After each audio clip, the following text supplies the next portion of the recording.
I had no breadcrumbs strewn that I can follow the path. So I had to break my own path because there was no one there as a woman before me. There were two Black men, of course. There was Lincoln Alexander and Howard McCurdy, but they had gone before I arrived, and I had no knowledge about or no inkling as to how I could conduct myself, what I should or shouldn't do. And so having been an school administrator, having been head of Metro Housing, having held responsible positions, I knew what the world was like, what the corporate world was like. But in the Parliament of Canada, with all its history and traditions and procedures and ways in which things need to be done, I had to learn all of that, and I had to conduct myself in such a way, because I quickly found out that all eyes across the country were looking at me. Every Black family across the country who were following politics thought that they had sent me to Ottawa and that I was going to Ottawa to represent not only myself or the constituents who voted for me, but I was there to represent all Black people in Canada. And that became, oh my God, how can I do that? The pressure, did you ever feel, was it isolating in at times where you felt alone? No, I never felt isolated. I never felt alone. And there is a word that's being used now in, how we nuance language and we bring things along. We use the word now, ally. In those days, we didn't use the word ally. I look for friends and I look for people who had the same kind of sympathies towards certain kind of issues.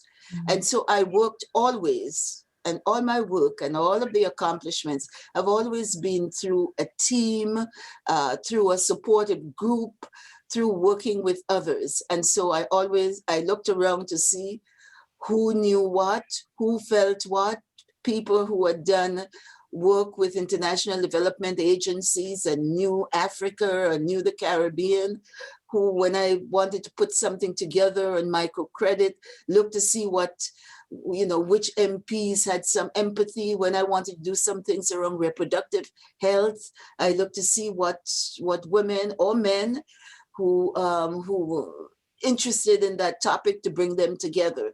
And so I always kind of worked with others, find others. So I had no kind of lonely spot. And even when there were things that concerned the Black community, I found other, as they would say today, allies.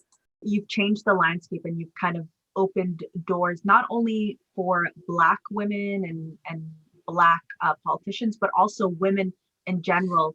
Looking at the state of politics now, often a conversation we have is we still have a long ways to go when it comes to representation.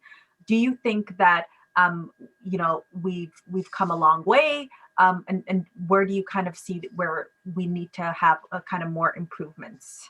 Well, we've come a long way in terms of the representation of women. I tell the story that in 1970, there was just one woman. I have a daughter who was born in 1970. And there was just one woman in Parliament at the time. And we don't have a critical mass right now, but we do have a fair representation of women in the Parliament of Canada. In terms of Black women, you can count the fingers of maybe one hand, the number of Black women who've gotten into the Parliament of Canada. So however the discussion goes, we still have to encourage, we still have to support, we still have to mentor, and we still have to make sure that we have Black women who would get out there, who would present themselves. Look at Miss Lewis, what she did in terms of the conservative, Federal Conservative Party, or the head of the NDP, moving forward in terms of leadership and in terms of political leadership, and the fact that they can show the Canadians that they can make a difference. And this is why I support the funding, and I support my my involvement with Operation Black Vote Canada. And that organization is really looking at encouraging, mentoring, and supporting Black people, but Black women in particular, to enter that arena and to not only to prepare themselves, but also to make sure that they have success. How groundbreaking was it to watch Kamala Harris being sworn in? Oh my goodness, yesterday I was all teary-eyed. Just watching her, I was all teary-eyed. That she was the 49th vice president in the United States, and that she would be the vice president. She would be the first who is a woman. And not only that she's a woman, but she's a woman of color. What does the month of February mean to you now and today in 2021? Well, someone jokingly said to me a while ago, I'm not too sure if he was joking, but I took it jokingly. He said, so Ms. Augustine, you give us the shortest month of the year and the coldest month of the year to celebrate Black history. And I said to him, you know, Black history started in the United States. Black history is acknowledged as the brainchild of Carter G. Woodson. And therefore, to have the United States celebrate Black History Month in February, and here we in Canada, we celebrating it another month.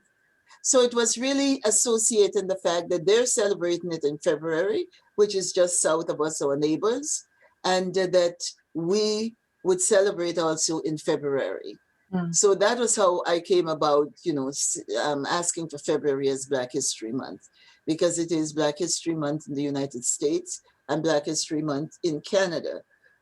I am concerned when I see Black History Month. I went somewhere last year or the year before where they were celebrating Black History Month. And as I walked in, the whole place was decorated with beautiful posters, but they were all Americans, you know? And I went to each one of them. I said, we have our own Muhammad Ali. We have our own, in Canada, our heroes and heroines, and people who have excelled in all kinds of fields, you know, from medicine to, you know, to philosophy, to music and entertainment and whatnot. And so we need to have our young people know that history rather than always looking to the South for that mentorship and that role model. And celebrate our Black Canadian heroes. Yes. Yeah. Yes. Who are some notable ones that you think people should really get to know and celebrate this month? Some of your favorites.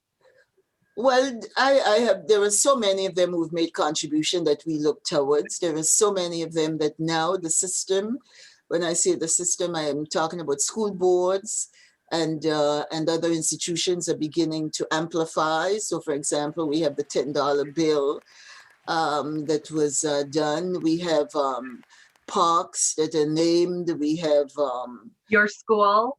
Yes, named after you.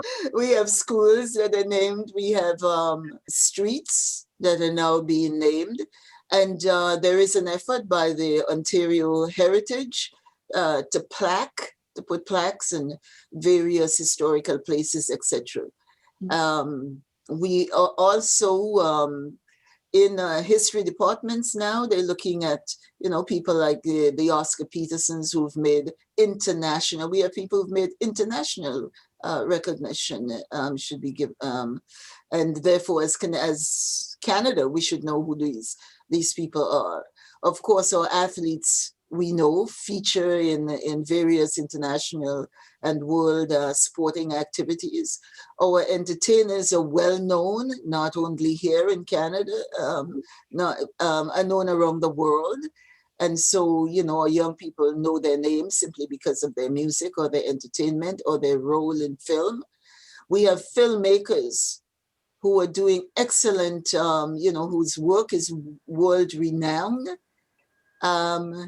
And at the same time, we have some women, young women, who are breaking into the field of engineering and STEM programs and all of this. So I think we just have to seek out, who these people are. Jean Augustine, what do you want to tell people as we head into Black History Month?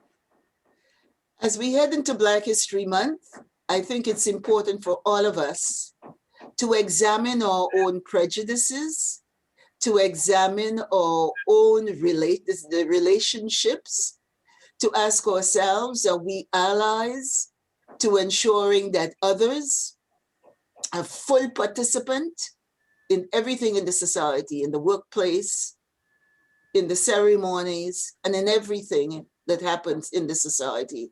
I think 25 years since Black History Month would have also produced a number of things in the entertainment field, films and books and stories.